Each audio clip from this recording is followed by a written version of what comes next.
The Call of Cthulhu. Written by H.P. Lovecraft. Found among the papers of the late Francis Wayland Thurston, of Boston. Of such great powers or beings there may be conceivably a survival of a hugely remote period when consciousness was manifested, perhaps, in shapes and forms long since withdrawn before the tide of advancing humanity, forms of which poetry and legend alone have caught a flying memory and called them gods, monsters, mythical beings of all sorts and kinds. Algernon Blackwood. Chapter 1. The horror in clay. The most merciful thing in the world, I think, is the inability of the human mind to correlate all its contents. We live on a placid island of ignorance in the midst of black seas of infinity, and it was not meant that we should voyage far.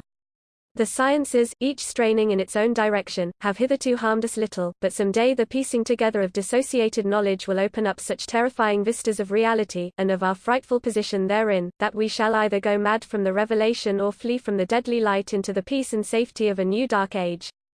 Theosophists have guessed at the awesome grandeur of the cosmic cycle wherein our world and human race form transient incidents. They have hinted at strange survivals in terms which would freeze the blood if not masked by a bland optimism. But it is not from them that there came the single glimpse of forbidden eons which chills me when I think of it and maddens me when I dream of it. That glimpse, like all dread glimpses of truth, flashed out from an accidental piecing together of separated things, in this case an old newspaper item and the notes of a dead professor. I hope that no one else will accomplish this piecing out. Certainly, if I live, I shall never knowingly supply a link in so hideous a chain. I think that the professor, too, intended to keep silent regarding the part he knew, and that he would have destroyed his notes had not sudden death seized him. My knowledge of the thing began in the winter of 1926 with the death of my granduncle George Gamble Angel, Professor Emeritus of Semitic Languages in Brown University, Providence, Rhode Island. Professor Angel was widely known as an authority on ancient inscriptions, and had frequently been resorted to by the heads of prominent museums, so that his passing at the age of 92 may be recalled by many. Locally, interest was intensified by the obscurity of the cause of death. The professor had been stricken whilst returning from the Newport boat, falling suddenly, as witnesses said, after having been jostled by a nautical-looking Negro who had come from one of the queer dark courts on the precipitous hillside which formed a shortcut from the waterfront to the deceased's home in Williams Street. Physicians were unable to find any visible disorder, but concluded after perplexed debate that some obscure lesion of the heart, induced by the brisk ascent of so steep a hill by so elderly a man, was responsible for the end.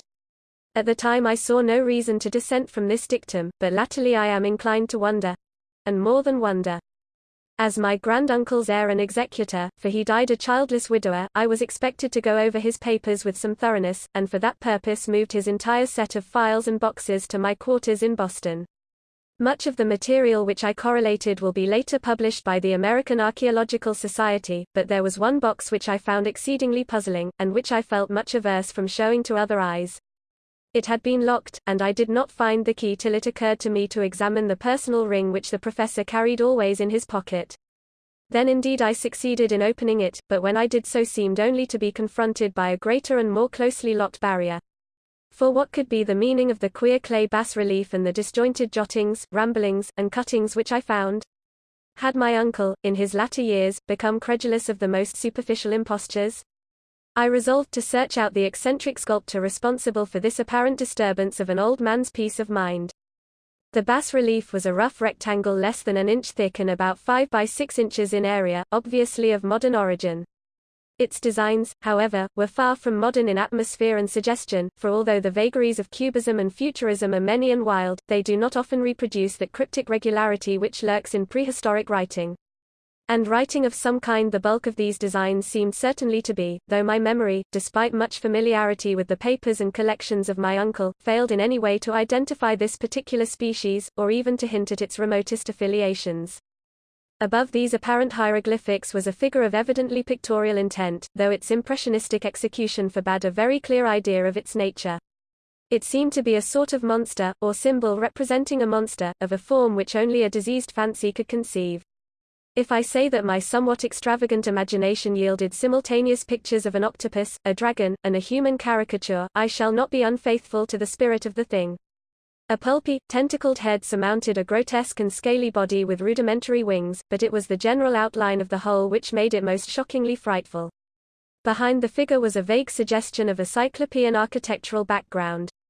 The writing accompanying this oddity was, aside from a stack of press cuttings, in Professor Angel's most recent hand, and made no pretense to literary style. What seemed to be the main document was headed, Cthulhu Cult, in characters painstakingly printed to avoid the erroneous reading of a word so unheard of. The manuscript was divided into two sections, the first of which was headed 1925, Dream and Dream work of H. A. Wilcox, 7 Thomas Street, Providence, Rhode Island, and the second, Narrative of Inspector John R. LaGrassa, 121 Bienville Street, New Orleans, Louisiana, at 1908, AAS meeting. Notes on same, and Professor Webb's account. The other manuscript papers were all brief notes, some of them accounts of the queer dreams of different persons, some of them citations from theosophical books and magazines, notably W. Scott Eliot's Atlantis and the Lost Lemuria, and the rest comments on long-surviving secret societies and hidden cults, with references to passages in such mythological and anthropological sourcebooks as Fraser's Golden Bough and Miss Murray's Witch Cult in Western Europe. The cuttings largely alluded to outre mental illnesses and outbreaks of group folly or mania in the spring of 1925. The first half of the principal manuscript told a very peculiar tale. It appears that on March 1, 1925, a thin, dark young man of neurotic and excited aspect had called upon Professor Angel bearing the singular clay bas-relief, which was then exceedingly damp and fresh. His card bore the name of Henry Anthony Wilcox, and my uncle had recognized him as the youngest son of an excellent family slightly known to him, who had latterly been studying sculpture at the Rhode Island School of Design and living alone at the Fleur de Lis building near that institution. Wilcox was a precocious youth of known genius but great eccentricity, and had from childhood excited attention through the strange stories and odd dreams he was in the habit of relating. He called himself psychically hypersensitive, but the staid folk of the ancient commercial city dismissed him as merely queer. Never mingling much with his kind, he had dropped gradually from social visibility, and was now known only to a small group of aesthetes from other towns. Even the Providence Art Club, anxious to preserve its conservatism, had found him quite hopeless. On the occasion of the visit, ran the professor's manuscript, the sculptor abruptly asked for the benefit of his host's archaeological knowledge in identifying the hieroglyphics on the bas-relief. He spoke in a dreamy, stilted manner which suggested pose and alienated sympathy, and my uncle showed some sharpness in replying, for the conspicuous freshness of the tablet implied kinship with anything but archaeology. Young Wilcox's rejoinder, which impressed my uncle enough to make him recall and record it verbatim, was of a fantastically poetic cast which must have typified his whole conversation, and which I have since found highly characteristic of him. He said, "It is new, indeed, for I made it last night in a dream of strange cities, and dreams are older than brooding Tyre, or the contemplative Sphinx, or garden-girdled Babylon." It was then that he began that rambling tale which suddenly played upon a sleeping memory and won the fevered interest of my uncle. There had been a slight earthquake tremor the night before, the most considerable felt in New England for some years, and Wilcox's imagination had been keenly affected. Upon retiring, he had had an unprecedented dream of great cyclopean cities of Titan blocks and sky-flung monoliths, all dripping with green ooze and sinister with latent horror. Hieroglyphics had covered the walls and pillars, and from some undetermined point below had come a voice that was not a voice, a chaotic sensation which only fancy could transmute into sound, but which he attempted to render by the almost unpronounceable jumble of letters. Cthulhu Futign. This verbal jumble was the key to the recollection which excited and disturbed Professor Angel. He questioned the sculptor with scientific minuteness, and studied with almost frantic intensity the bas-relief on which the youth had found himself working, chilled and clad only in his nightclothes, when waking had stolen bewilderingly over him. My uncle blamed his old age, Wilcox afterward said, for his slowness in recognizing both hieroglyphics and pictorial design. Many of his questions seemed highly out of place to his visitor, especially those which tried to connect the latter with strange cults or societies, and Wilcox could not understand the repeated promises of silence which he was offered in exchange for an admission of membership in some widespread mystical or paganly religious body. When Professor Angel became convinced that the sculptor was indeed ignorant of any cult or system of cryptic lore, he besieged his visitor with demands for future reports of dreams. This bore regular fruit, for after the first interview the manuscript records daily calls of the young man, during which he related startling fragments of nocturnal imagery whose burden was always some terrible cyclopean vista of dark and dripping stone, with a subterrene voice or intelligence shouting monotonously in enigmatical sense impacts uninscribable save as gibberish. The two sounds most frequently repeated are those rendered by the letters Cthulhu and RLYEH. On March 23d, the manuscript continued, Wilcox failed to appear, and inquiries at his quarters revealed that he had been stricken with an obscure sort of fever and taken to the home of his family in Waterman Street. He had cried out in the night, arousing several other artists in the building, and had manifested since then only alternations of unconsciousness and delirium. My uncle at once telephoned the family, and from that time forward kept close watch of the case, calling often at the Thayer Street office of Dr. Toby, whom he learned to be in charge. The youth's febrile mind, apparently, was dwelling on strange things, and the doctor shuddered now and then as he spoke of them.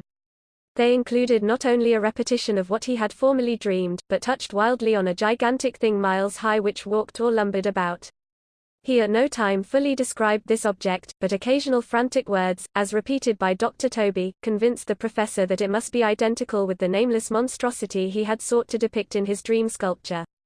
Reference to this object, the doctor added, was invariably a prelude to the young man's subsidence into lethargy. His temperature, oddly enough, was not greatly above normal, but his whole condition was otherwise such as to suggest true fever rather than mental disorder. On April 2 at about 3 p.m. every trace of Wilcox's malady suddenly ceased. He sat upright in bed, astonished to find himself at home and completely ignorant of what had happened in dream or reality since the night of March 22. Pronounced well by his physician, he returned to his quarters in 3 days, but to Professor Angel he was of no further assistance.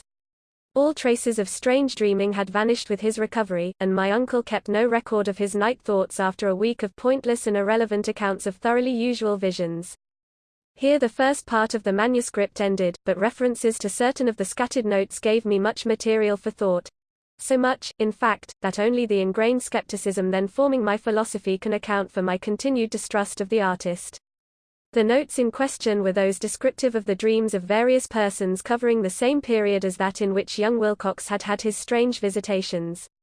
My uncle, it seems, had quickly instituted a prodigiously far-flung body of inquiries amongst nearly all the friends whom he could question without impertinence, asking for nightly reports of their dreams, and the dates of any notable visions for some time past. The reception of his request seems to have been varied, but he must, at the very least, have received more responses than any ordinary man could have handled without a secretary. This original correspondence was not preserved, but his notes formed a thorough and really significant digest. Average People in Society and Business, New England's Traditional Salt of the Earth, gave an almost completely negative result, though scattered cases of uneasy but formless nocturnal impressions appear here and there, always between March 23d and April 2. The period of young Wilcox's delirium. Scientific men were little more affected, though 4 cases of vague description suggest fugitive glimpses of strange landscapes, and in one case there is mentioned a dread of something abnormal. It was from the artists and poets that the pertinent answers came, and I know that panic would have broken loose had they been able to compare notes. As it was, lacking their original letters, I half suspected the compiler of having asked leading questions, or of having edited the correspondence in corroboration of what he had latently resolved to see. That is why I continued to feel that Wilcox, somehow cognizant of the old data which my uncle had possessed, had been imposing on the veteran scientist. These responses from aesthetes told a disturbing tale. From February 28 to April 2 a large proportion of them had dreamed very bizarre things, the intensity of the dreams being immeasurably the stronger during the period of the sculptor's delirium. Over a fourth of those who reported anything, reported scenes and half-sounds not unlike those which Wilcox had described, and some of the dreamers confessed acute fear of the gigantic nameless thing visible toward the last. One case, which the note describes with emphasis, was very sad. The subject, a widely known architect with leanings toward theosophy and occultism, went violently insane on the date of young Wilcox's seizure, and expired several months later after incessant screamings to be saved from some escaped denizen of hell. Had my uncle referred to these cases by name instead of merely by number, I should have attempted some corroboration and personal investigation, but as it was, I succeeded in tracing down only a few. All of these, however, bore out the notes in full. I have often wondered if all the objects of the professor's questioning felt as puzzled as did this fraction. It is well that no explanation shall ever reach them.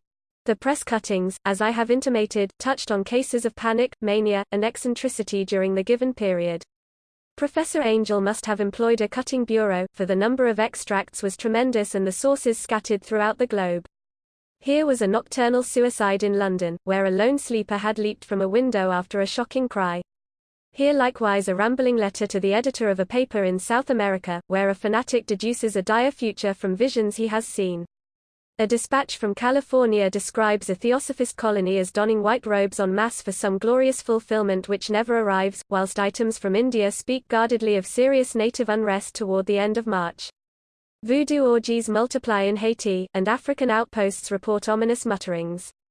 American officers in the Philippines find certain tribes bothersome about this time, and New York policemen are mobbed by hysterical Levantines on the night of March 22.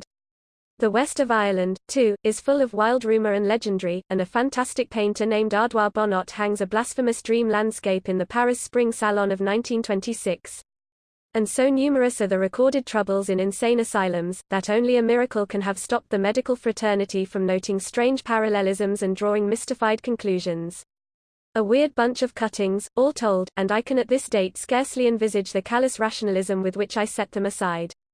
But I was then convinced that young Wilcox had known of the older matters mentioned by the professor. Chapter 2. The Tale of Inspector Legrasa. The older matters which had made the sculptor's dream and bas-relief so significant to my uncle formed the subject of the second half of his long manuscript. Once before, it appears, Professor Angel had seen the hellish outlines of the nameless monstrosity, puzzled over the unknown hieroglyphics, and heard the ominous syllables which can be rendered only as Cthulhu, and all this in so stirring and horrible a connection that it is small wonder he pursued young Wilcox with queries and demands for data. The earlier experience had come in 1908, 17 years before, when the American Archaeological Society held its annual meeting in St. Louis. Professor Angel, as befitted one of his authority and attainments, had had a prominent part in all the deliberations, and was one of the first to be approached by the several outsiders who took advantage of the convocation to offer questions for correct answering and problems for expert solution. The chief of these outsiders, and in a short time the focus of interest for the entire meeting, was a commonplace-looking middle-aged man who had traveled all the way from New Orleans for certain special information unobtainable from any local source. His name was John Raymond Legrasa, and he was by profession an inspector of police. With him he bore the subject of his visit, a grotesque, repulsive, and apparently very ancient stone statuette whose origin he was at a loss to determine. It must not be fancied that Inspector Legrasa had the least interest in archaeology. On the contrary, his wish for enlightenment was prompted by purely professional considerations.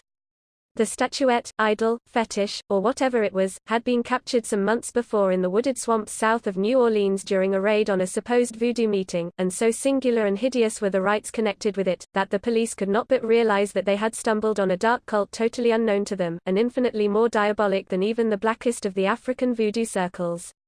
Of its origin, apart from the erratic and unbelievable tales extorted from the captured members, absolutely nothing was to be discovered, hence the anxiety of the police for any antiquarian lore which might help them to place the frightful symbol, and through it track down the cult to its fountainhead. Inspector Legrasa was scarcely prepared for the sensation which his offering created. One sight of the thing had been enough to throw the assembled men of science into a state of tense excitement, and they lost no time in crowding around him to gaze at the diminutive figure whose utter strangeness and air of genuinely abysmal antiquity hinted so potently at unopened and archaic vistas. No recognized school of sculpture had animated this terrible object, yet centuries and even thousands of years seemed recorded in its dim and greenish surface of unplaceable stone. The figure, which was finally passed slowly from man to man for close and careful study, was between 7 and 8 inches in height, and of exquisitely artistic workmanship. It represented a monster of vaguely anthropoid outline, but with an octopus-like head whose face was a mass of feelers, a scaly, rubbery-looking body, prodigious claws on hind and fore feet, and long, narrow wings behind. This thing, which seemed instinct with a fearsome and unnatural malignancy, was of a somewhat bloated corpulence, and squatted evilly on a rectangular block or pedestal covered with undecipherable characters. The tips of the wings touched the back edge of the block, the seat occupied the center, whilst the long, curved claws of the doubled-up, crouching hind legs gripped the front edge and extended a quarter of the way down toward the bottom of the pedestal.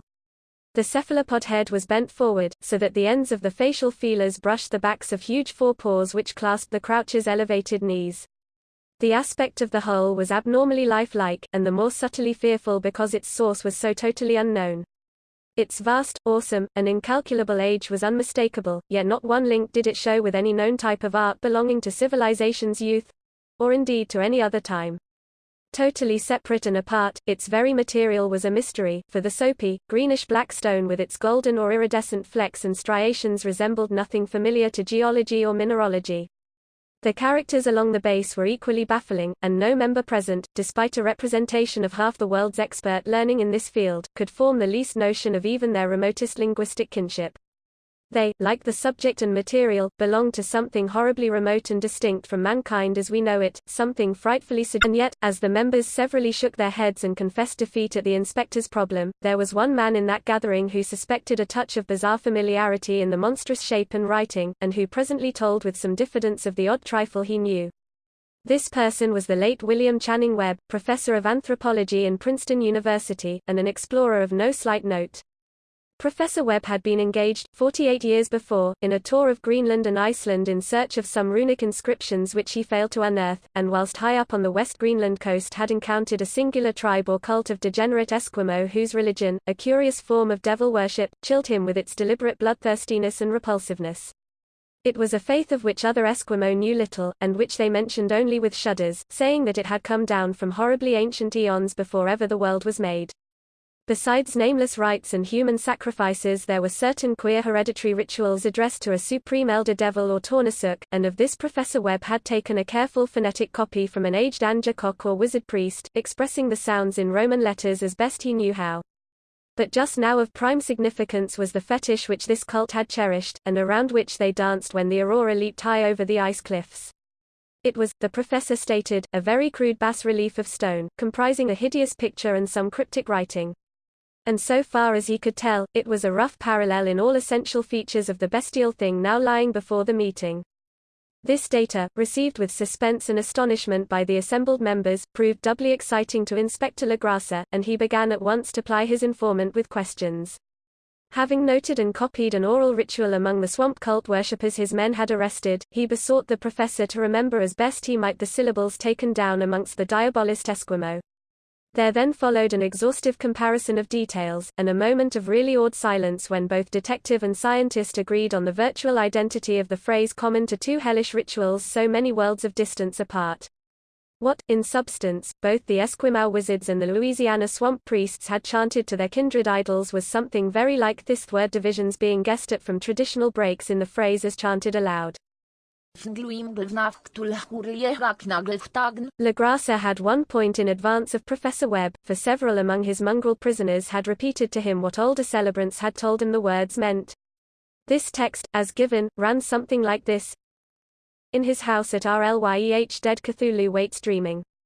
And now, in response to a general and urgent demand, Inspector Legrasse related as fully as possible his experience with the swamp worshippers, telling a story to which I could see my uncle attached profound significance. It savored of the wildest dreams of myth-maker and theosophist, and disclosed an astonishing degree of cosmic imagination among such half-castes and pariahs as might be least expected to possess it. On November 1, 1907, there had come to the New Orleans police a frantic summons from the swamp and lagoon country to the south. The squatters there, mostly primitive but good-natured descendants of Lafitte's men, were in the grip of stark terror from an unknown thing which had stolen upon them in the night. It was voodoo, apparently, but voodoo of a more terrible sort than they had ever known, and some of their women and children had disappeared since the malevolent tom-tom had begun its incessant beating far within the black haunted woods where no dweller ventured. There were insane shouts and harrowing screams, soul-chilling chants and dancing devil flames, and, the frightened messenger added, the people could stand it no more. So a body of 20 police, filling 2 carriages and an automobile, had set out in the late afternoon with the shivering squatter as a guide. At the end of the passable road they alighted, and for miles splashed on in silence through the terrible cypress woods where day never came. Ugly roots and malignant hanging nooses of Spanish moss beset them, and now and then a pile of dank stones or fragment of a rotting wall intensified by its hint of morbid habitation, a depression which every malformed tree and every fungus islet combined to create. At length the squatter settlement, a miserable huddle of huts, hove in sight, and hysterical dwellers ran out to cluster around the group of bobbing lanterns. The muffled beat of tom-toms was now faintly audible far, far ahead, and a curdling shriek came at infrequent intervals when the wind shifted. A reddish glare, too, seemed to filter through the pale undergrowth beyond endless avenues of forest night. Reluctant even to be left alone again, each one of the cowed squatters refused point-blank to advance another inch toward the scene of unholy worship, so Inspector Legrasa and his 19 colleagues plunged on unguided into black arcades of horror that none of them had ever trod before. The region now entered by the police was one of traditionally evil repute, substantially unknown and untraversed by white men. There were legends of a hidden lake unglimpsed by mortal sight, in which dwelt a huge, formless white polypus thing with luminous eyes, and squatters whispered that bat-winged devils flew up out of caverns in inner earth to worship it at midnight. They said it had been there before D'Iberville, before La Salle, before the Indians, and before even the wholesome beasts and birds of the woods. It was nightmare itself, and to see it was to die.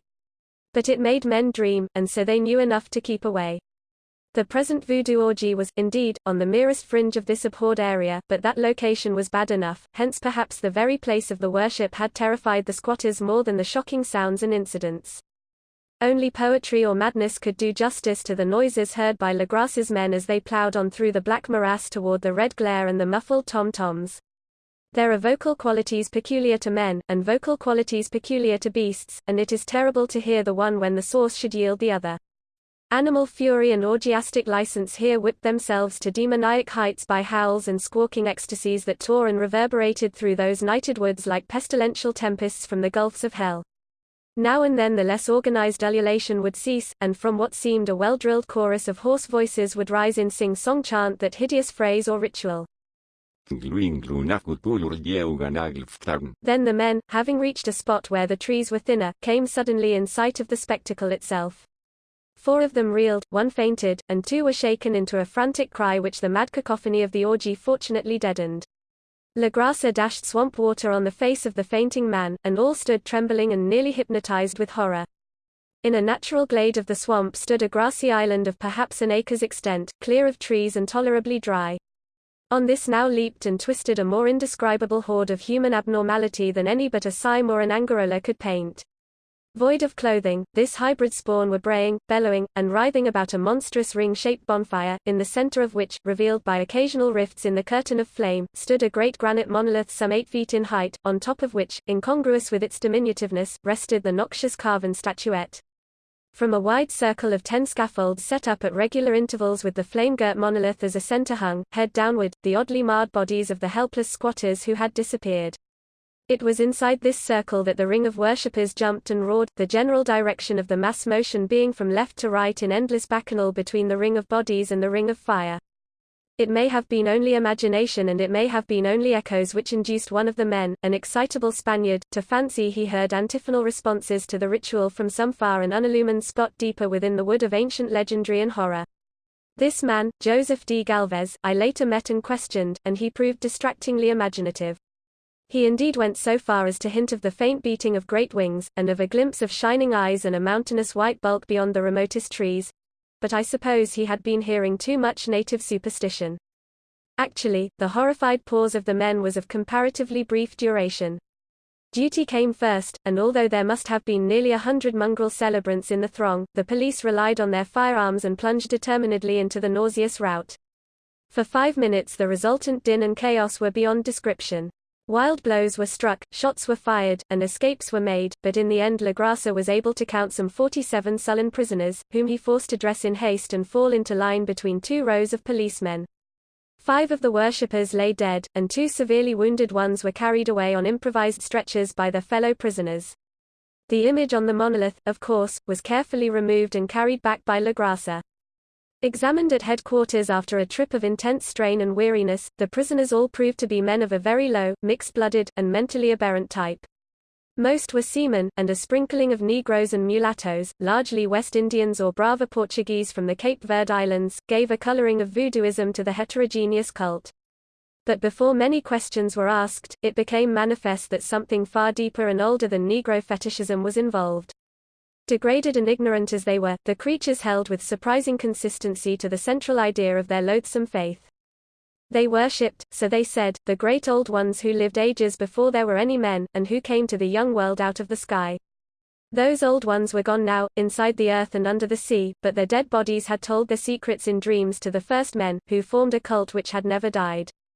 This was that cult, and the prisoners said it had always existed and always would exist, hidden in distant wastes and dark places all over the world until the time when the great priest Cthulhu, from his dark house in the mighty city of Rlyeh under the waters, should rise and bring the earth again beneath his sway. Someday he would call, when the stars were ready, and the secret cult would always be waiting to liberate him. Meanwhile no more must be told. There was a secret which even torture could not extract.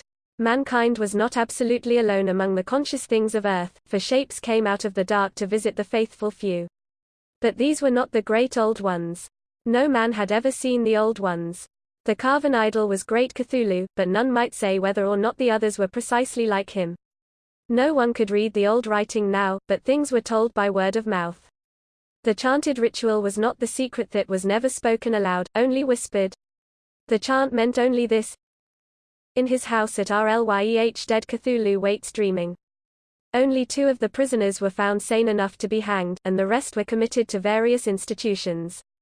All denied a part in the ritual murders, and averred that the killing had been done by black-winged ones which had come to them from their immemorial meeting place in the haunted wood.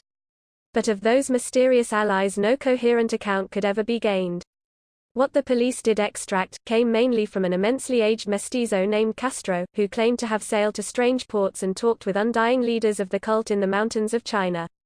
Old Castro remembered bits of hideous legend that paled the speculations of theosophists and made man and the world seem recent and transient indeed. There had been eons when other things ruled on the earth, and they had had great cities. Remains of them, he said the deathless Chinaman had told him, were still to be found as cyclopean stones on islands in the Pacific. They all died vast epochs of time before men came, but there were arts which could revive them when the stars had come round again to the right positions in the cycle of eternity. They had, indeed, come themselves from the stars, and brought their images with them. These great old ones, Castro continued, were not composed altogether of flesh and blood. They had shape.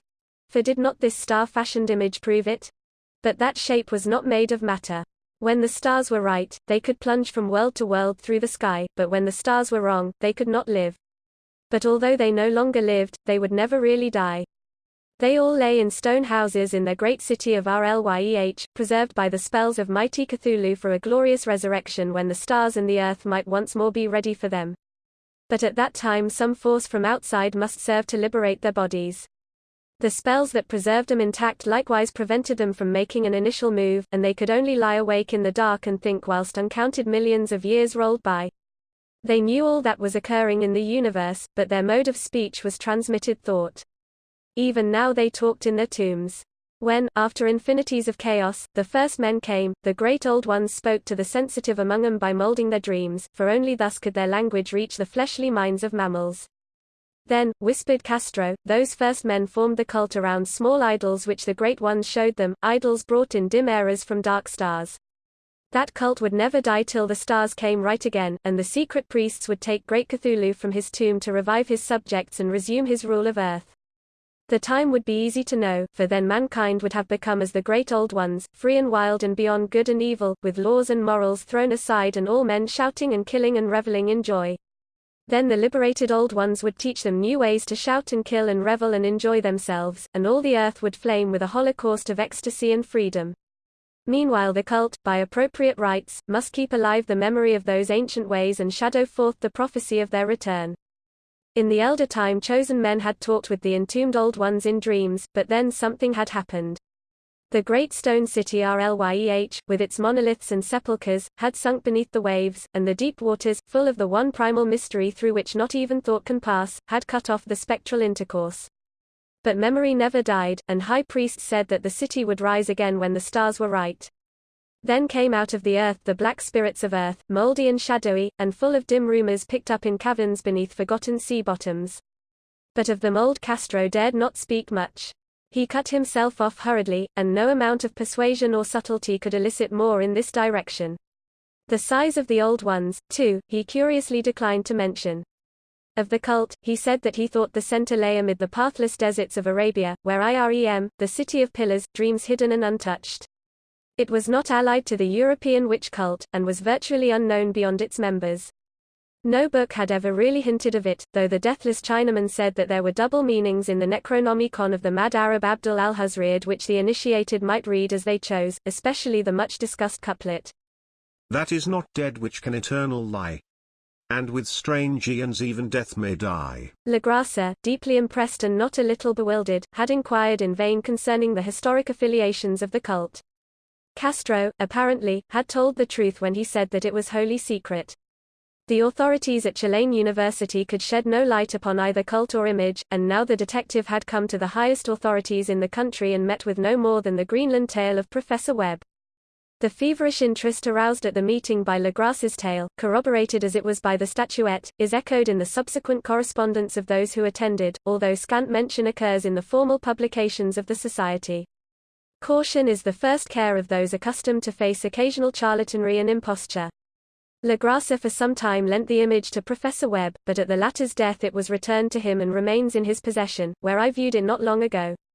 It is truly a terrible thing, and unmistakably akin to the dream sculpture of young Wilcox. That my uncle was excited by the tale of the sculptor I did not wonder, for what thoughts must arise upon hearing, after a knowledge of what Legrasse had learned of the cult, of a sensitive young man who had dreamed not only the figure and exact hieroglyphics of the swamp-found image and the Greenland devil tablet, but had come in his dreams upon at least 3 of the precise words of the formula uttered alike by Esquimau diabolists and mongrel Louisianans.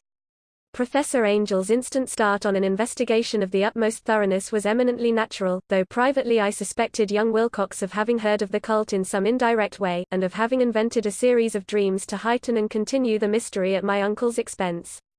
The dream narratives and cuttings collected by the professor were, of course, strong corroboration, but the rationalism of my mind and the extravagance of the whole subject led me to adopt what I thought the most sensible conclusions.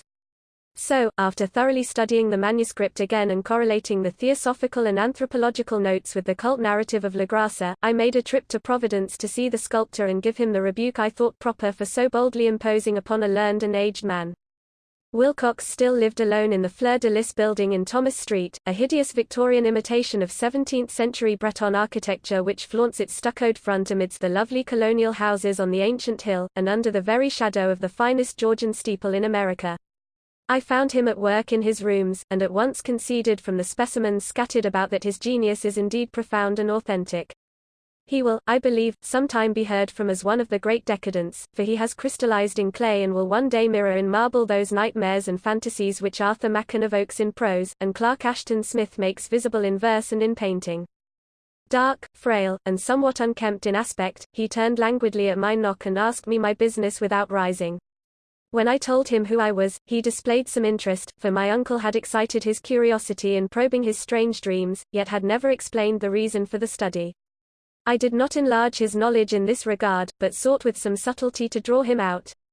In a short time I became convinced of his absolute sincerity, for he spoke of the dreams in a manner none could mistake. They and their subconscious residuum had influenced his art profoundly, and he showed me a morbid statue whose contours almost made me shake with the potency of its black suggestion. He could not recall having seen the original of this thing except in his own dream bas-relief, but the outlines had formed themselves insensibly under his hands. It was, no doubt, the giant shape he had raved of in delirium. That he really knew nothing of the hidden cult, save from what my uncle's relentless catechism had let fall, he soon made clear, and again I strove to think of some way in which he could possibly have received the weird impressions. He talked of his dreams in a strangely poetic fashion, making me see with terrible vividness the damp cyclopean city of slimy green stone whose geometry, he oddly said, was all wrong, and hear with frightened expectancy the ceaseless, half-mental calling from underground Cthulhu FHTAGN, Cthulhu FHTAGN. These words had formed part of that dread ritual which told of dead Cthulhu's dream vigil in his stone vault at RLYEH, and I felt deeply moved despite my rational beliefs. Wilcox, I was sure, had heard of the cult in some casual way, and had soon forgotten it amidst the mass of his equally weird reading and imagining. Later, by virtue of its sheer impressiveness, it had found subconscious expression in dreams, in the bas-relief, and in the terrible statue I now beheld, so that his imposture upon my uncle had been a very innocent one. The youth was of a type, at once slightly affected and slightly ill-mannered, which I could never like, but I was willing enough now to admit both his genius and his honesty. I took leave of him amicably, and wish him all the success his talent promises. The matter of the cult still remained to fascinate me, and at times I had visions of personal fame from researches into its origin and connections. I visited New Orleans, talked with Legrasse and others of that old-time raiding party, saw the frightful image, and even questioned such of the mongrel prisoners as still survived. Old Castro, unfortunately, had been dead for some years.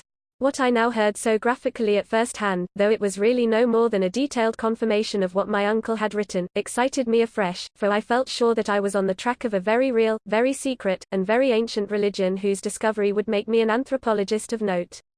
My attitude was still one of absolute materialism, as I wish it still were, and I discounted with almost inexplicable perversity the coincidence of the dream notes and odd cuttings collected by Professor Angel.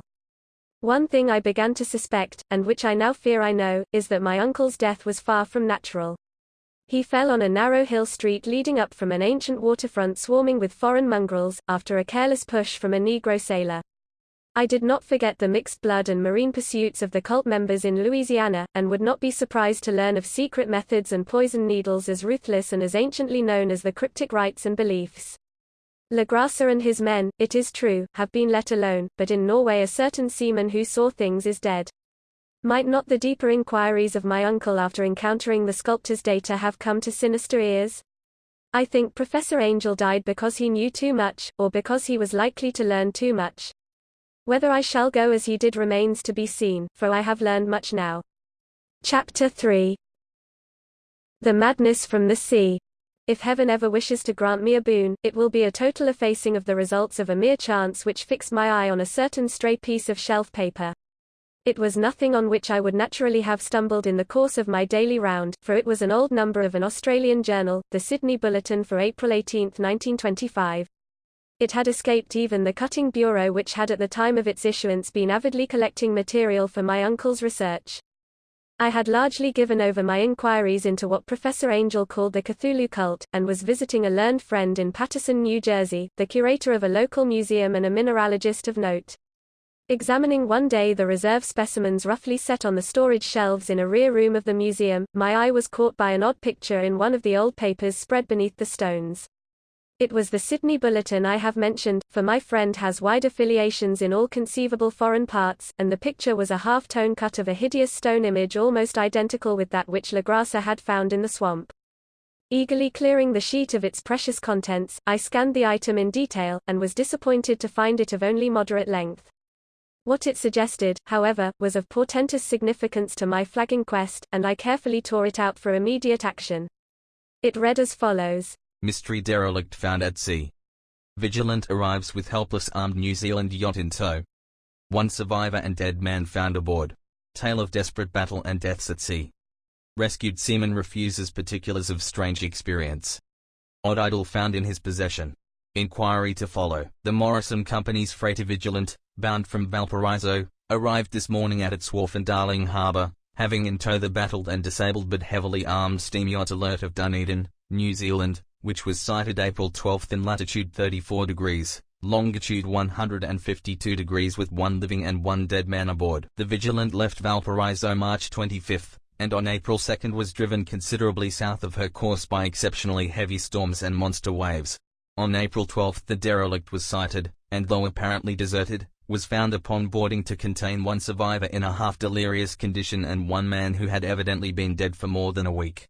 The living man was clutching a horrible stone idol of unknown origin, about a foot in height, regarding whose nature authorities at Sydney University, the Royal Society, and the museum in College Street all profess complete bafflement, and which the survivor says he found in the cabin of the yacht, in a small carved shrine of common pattern. This man, after recovering his senses, told an exceedingly strange story of piracy and slaughter.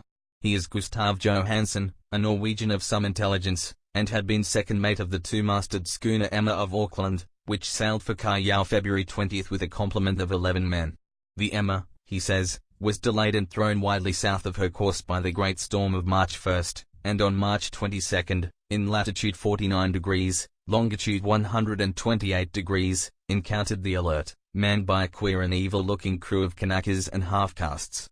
Being ordered peremptorily to turn back, Captain Collins refused, whereupon the strange crew began to fire savagely and without warning upon the schooner with a peculiarly heavy battery of brass cannon forming part of the yacht's equipment.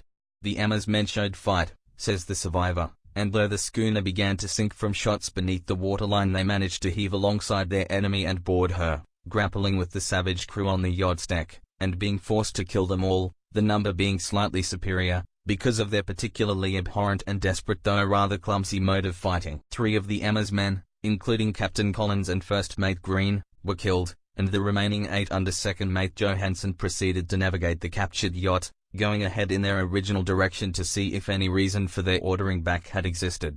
The next day, it appears, they raced and landed on a small island, although none is known to exist in that part of the ocean, and 6 of the men somehow died ashore, though Johansson is queerly reticent about this part of his story, and speaks only of their falling into a rock chasm.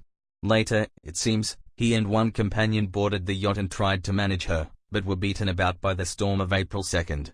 From that time till his rescue on the 12th the man remembers little, and he does not even recall when William Bryden, his companion, died. Bryden's death reveals no apparent cause, and was probably due to excitement or exposure.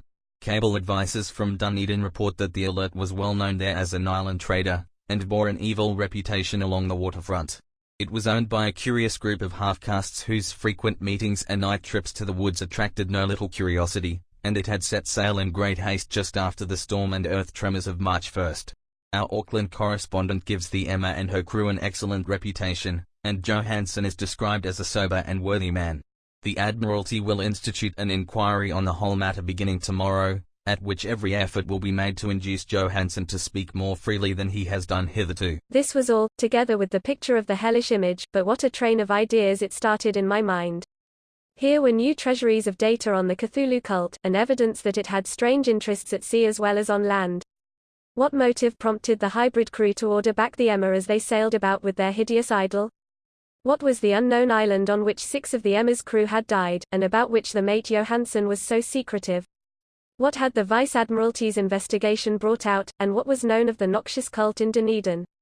And most marvelous of all, what deep and more than natural linkage of dates was this which gave a malign and now undeniable significance to the various turns of events so carefully noted by my uncle?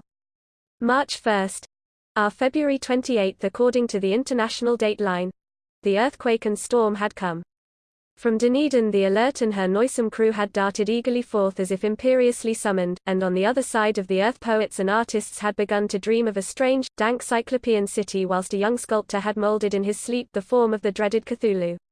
March 23d the crew of the Emma landed on an unknown island and left 6 men dead, and on that date the dreams of sensitive men assumed a heightened vividness and darkened with dread of a giant monster's malign pursuit, whilst an architect had gone mad and a sculptor had lapsed suddenly into delirium. And what of this storm of April 2nd? The date on which all dreams of the dank city ceased, and Wilcox emerged unharmed from the bondage of strange fever. What of all this? And of those hints of old Castro about the sunken, star-born old ones and their coming reign, their faithful cult and their mastery of dreams? Was I tottering on the brink of cosmic horrors beyond man's power to bear? If so, they must be horrors of the mind alone, for in some way the 2nd of April had put a stop to whatever monstrous menace had begun its siege of mankind's soul. That evening, after a day of hurried cabling and arranging, I bade my host adieu and took a train for San Francisco. In less than a month I was in Dunedin, where, however, I found that little was known of the strange cult members who had lingered in the old sea taverns. Waterfront scum was far too common for special mention, though there was vague talk about one inland trip these mongrels had made, during which faint drumming and red flame were noted on the distant hills. In Auckland I learned that Johansson had returned with yellow hair turned white after a perfunctory and inconclusive questioning at Sydney, and had thereafter sold his cottage in West Street and sailed with his wife to his old home in Oslo. Of his stirring experience he would tell his friends no more than he had told the Admiralty officials, and all they could do was to give me his Oslo address. After that I went to Sydney and talked profitlessly with seamen and members of the Vice Admiralty Court. I saw the Alert, now sold and in commercial use, at Circular Quay in Sydney Cove, but gained nothing from its non-committal bulk.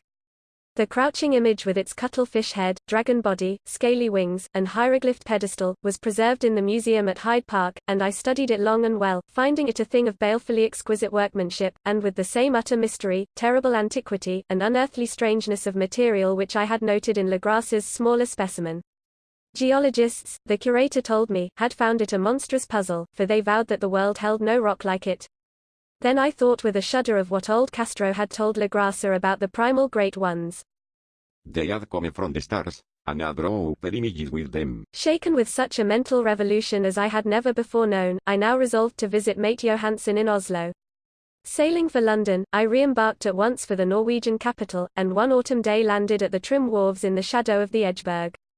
Johansen's address, I discovered, lay in the old town of King Harald Hardrada, which kept alive the name of Oslo during all the centuries that the greater city masqueraded as Christiania.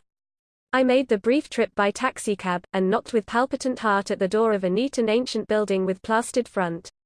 A sad-faced woman in black answered my summons, and I was stung with disappointment when she told me in halting English that Gustaf Johansen was no more. He had not survived his return, said his wife, for the doings at sea in 1925 had broken him. He had told her no more than he had told the public, but had left a long manuscript—of technical matters as he said—written in English, evidently in order to safeguard her from the peril of casual perusal. During a walk through a narrow lane near the Gothenburg dock, a bundle of papers falling from an attic window had knocked him down. 2 Lascar sailors at once helped him to his feet, but before the ambulance could reach him he was dead. Physicians found no adequate cause for the end, and laid it to heart trouble and a weakened constitution. I now felt gnawing at my vitals that dark terror which will never leave me till I, too, am at rest, accidentally or otherwise. Persuading the widow that my connection with her husband's technical matters was sufficient to entitle me to his manuscript, I bore the document away and began to read it on the London boat. It was a simple, rambling thing. A naive sailor's effort at a post facto diary, and strove to recall day by day that last awful voyage. I cannot attempt to transcribe it verbatim in all its cloudiness and redundance, but I will tell its gist enough to show why the sound of the water against the vessel's sides became so unendurable to me that I stopped my ears with cotton.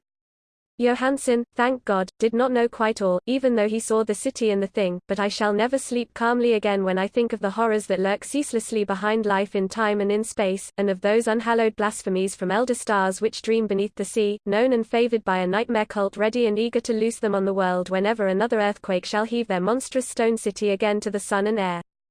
Johansen's voyage had begun just as he told it to the Vice-Admiralty.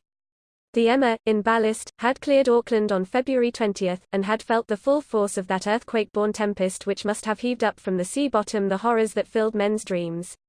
Once more under control, the ship was making good progress when held up by the Alert on March 22, and I could feel the mate's regret as he wrote of her bombardment and sinking.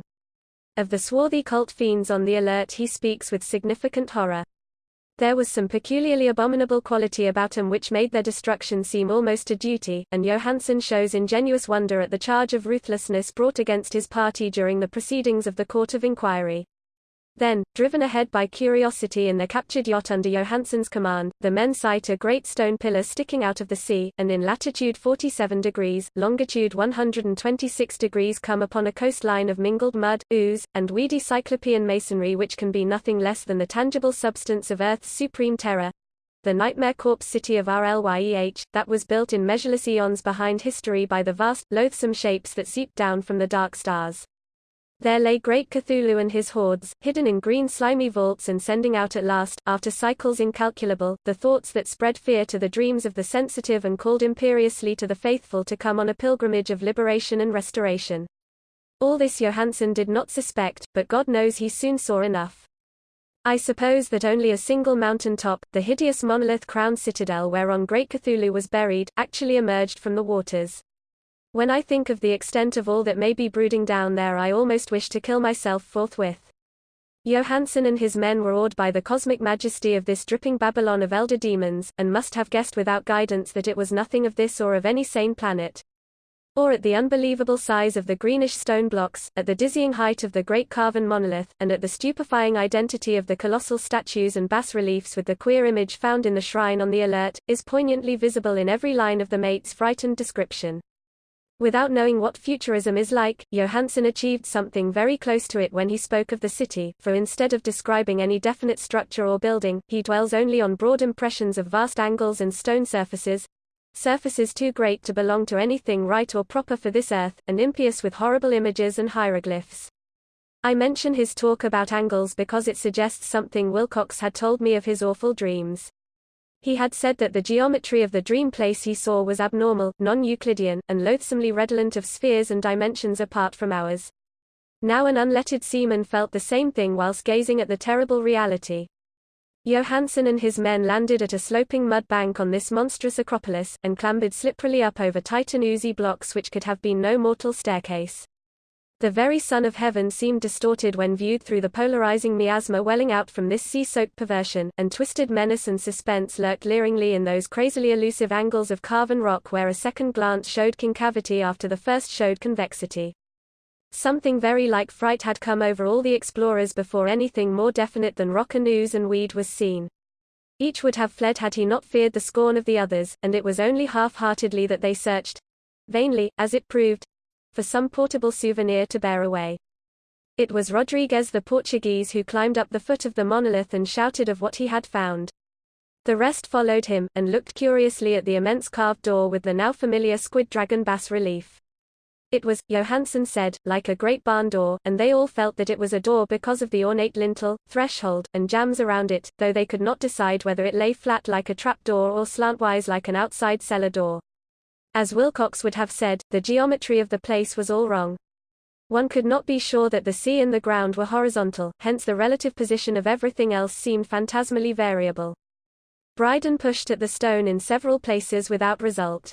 Then Donovan felt over it delicately around the edge, pressing each point separately as he went. He climbed interminably along the grotesque stone molding. That is, one would call it climbing if the thing was not after all horizontal, and the men wondered how any door in the universe could be so vast. Then, very softly and slowly, the acre-great panel began to give inward at the top, and they saw that it was balanced. Donovan slid or somehow propelled himself down or along the jamb and rejoined his fellows, and everyone watched the queer recession of the monstrously carven portal. In this fantasy of prismatic distortion it moved anomalously in a diagonal way, so that all the rules of matter and perspective seemed upset. The aperture was black with a darkness almost material. That tenebrousness was indeed a positive quality, for it obscured such parts of the inner walls as ought to have been revealed, and actually burst forth like smoke from its eon-long imprisonment, visibly darkening the sun as it slunk away into the shrunken and gibbous sky on flapping membranous wings. The odor arising from the newly opened depths was intolerable, and at length the quick-eared Hawkins thought he heard a nasty, slopping sound down there. Everyone listened, and everyone was listening still when it lumbered slobberingly into sight and gropingly squeezed its gelatinous green immensity through the black doorway into the tainted outside air of that poison city of madness. Poor Johansen's handwriting almost gave out when he wrote of this. Of the 6 men who never reached the ship, he thinks 2 perished of pure fright in that accursed instant. The thing cannot be described. There is no language for such abysms of shrieking and immemorial lunacy, such eldritch contradictions of all matter, force, and cosmic order. A mountain walked or stumbled. God! What wonder that across the earth a great architect went mad, and poor Wilcox raved with fever in that telepathic instant? The thing of the idols, the green, sticky spawn of the stars, had awaked to claim his own. The stars were right again, and what an age-old cult had failed to do by design, a band of innocent sailors had done by accident. After vigintillions of years great Cthulhu was loose again, and ravening for delight. 3 men were swept up by the flabby claws before anybody turned. God rest them, if there be any rest in the universe. They were Donovan, Guerrera, and Angstrom. Parker slipped as the other 3 were plunging frenziedly over endless vistas of green-crusted rock to the boat, and Johansen swears he was swallowed up by an angle of masonry which should have been there, an angle which was acute, but behaved as if it were obtuse. So only Bryden and Johansen reached the boat, and pulled desperately for the alert as the mountainous monstrosity flopped down the slimy stones and hesitated floundering at the edge of the water. Steam had not been suffered to go down entirely, despite the departure of all hands for the shore, and it was the work of only a few moments of feverish rushing up and down between wheel and engines to get the alert under way. Slowly, amidst the distorted horrors of that indescribable scene, she began to churn the lethal waters, whilst on the masonry of that charnel shore that was not of earth the Titan thing from the stars slavered and gibbered like Polypheme cursing the fleeing ship of Odysseus. Then, bolder than the storied Cyclops, great Cthulhu slid greasily into the water and began to pursue with vast wave-raising strokes of cosmic potency. Bryden looked back and went mad, laughing shrilly as he kept on laughing at intervals till death found him one night in the cabin whilst Johansen was wandering deliriously. But Johansen had not given out yet. Knowing that the thing could surely overtake the alert until steam was fully up, he resolved on a desperate chance, and, setting the engine for full speed, ran lightning-like on deck and reversed the wheel. There was a mighty eddying and foaming in the noisome brine, and as the steam mounted higher and higher the brave Norwegian drove his vessel head on against the pursuing jelly which rose above the unclean froth like the stern of a demon galleon. The awful squid head with writhing feelers came nearly up to the bowsprit of the sturdy yacht, but Johansen drove on relentlessly. There was a bursting as of an exploding bladder, a slushy nastiness as of a cloven sunfish, a stench as of 1,000 opened graves, and a sound that the chronicler would not put on paper. For an instant the ship was befouled by an acrid and blinding green cloud, and then there was only a venomous seething astern, where, God in heaven, the scattered plasticity of that nameless sky spawn was nebulously recombining in its hateful original form, whilst its distance widened every second as the Alert gained impetus from its mounting steam. That was all. After that Johansen only brooded over the idol in the cabin and attended to a few matters of food for himself and the laughing maniac by his side. He did not try to navigate after the first bold flight, for the reaction had taken something out of his soul. Then came the storm of April 2nd, and a gathering of the clouds about his consciousness. There is a sense of spectral whirling through liquid gulfs of infinity, of dizzying rides through reeling universes on a comet's tail, and of hysterical plunges from the pit to the moon and from the moon back again to the pit, all livened by a cachionating chorus of the distorted, hilarious elder gods and the green, bat-winged mocking imps of Tartarus. Out of that dream came rescue. The Vigilant, the Vice-Admiralty Court, the streets of Dunedin, and the long voyage back home to the old house by the Edgeburg. He could not tell. They would think him mad. He would write of what he knew before death came, but his wife must not guess. Death would be a boon if only it could blot out the memories. That was the document I read, and now I have placed it in the tin box beside the bas-relief and the papers of Professor Angel. With it shall go this record of mine, this test of my own sanity, wherein is pieced together that which I hope may never be pieced together again. I have looked upon all that the universe has to hold of horror, and even the skies of spring and the flowers of summer must ever afterward be poison to me. But I do not think my life will be long. As my uncle went, as poor Johansen went, so I shall go. I know too much, and the cult still lives. Cthulhu still lives too, I suppose, again in that chasm of stone which has shielded him since the sun was young. His accursed city is sunken once more, for the Vigilant sailed over the spot after the April storm, but his ministers on earth still bellow and prance and slay around idol-capped monoliths in lonely places. He must have been trapped by the sinking whilst within his black abyss, or else the world would by now be screaming with fright and frenzy. Who knows the end? What has risen may sink, and what has sunk may rise. Loathsomeness waits and dreams in the deep, and decay spreads over the tottering cities of men. A time will come.